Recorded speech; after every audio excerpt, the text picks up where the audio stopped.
Hey kiddos, I'm here to read chapter 6 of Cam Jansen, The Mystery of the U.F.O. If you remember, when we left off in chapter 5, something was poking Cam in the back of the head. It was like a cliffhanger. We didn't know what was going to happen. Chapter 6. Without turning around, Cam reached behind her. Something thin and pointed poked her head. Slowly, Cam turned around. It was Eric. He moved closer to the wall. He was hiding behind a big tree and was trying to get Cam's attention by poking her with a branch. Cam crawled back to join him. The tree was almost wide enough to hide them both. When Cam looked out, she could clearly see the front of the handball court. "You were right," Eric said. "They're not from outer space." Cam and Eric watched while Bobby took photographs. "Bend down," Bobby told Cindy, "like you're looking at something." "I can't bend. This foil is too tight. Let Stephen bend." Stephen crouched down and picked up a leaf. The foil covering his knees ripped. His pants showed through. So look at them. You see how the foil has ripped on his knee when he was trying to bend over?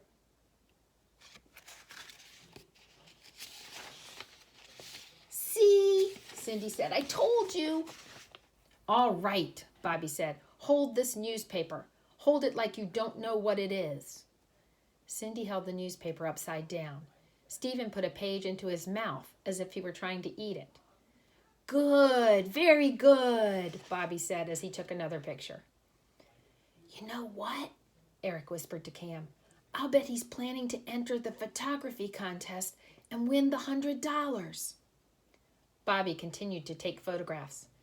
"No one will even believe him," Eric went on. "No one will believe that creatures from outer space landed." "We almost believed it," Cam said. "After we saw those UFOs take off, we were ready to believe it." Cam sat behind the tree with her legs crossed and thought.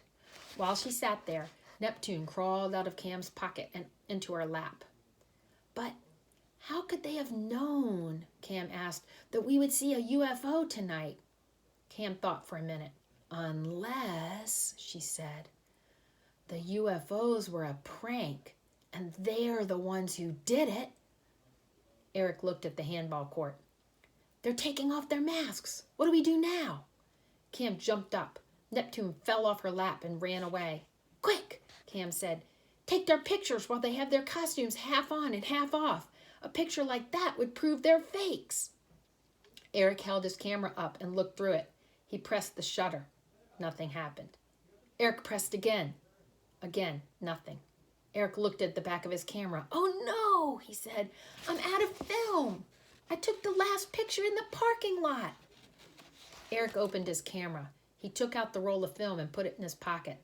"Let's go back," Eric said, "and get someone to help." Just as Cam and Eric were leaving, they heard Neptune. Meow. Neptune was standing on a branch that hung over the handball court. The branch was shaking.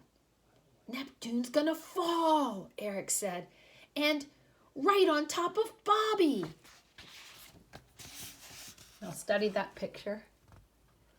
So you see the kids are taking off those alien outfits. And Bobby is the big guy. He's standing there with his camera. And look at Neptune up there on the branch. She looks like she's about to tumble down right on top of Bobby. And do you see Eric and Cam way back there in the background, peeking around behind the tree? And that's the end of the chapter. That's where we leave it with Neptune about to fall. Okay, I'll see you for the next chapter.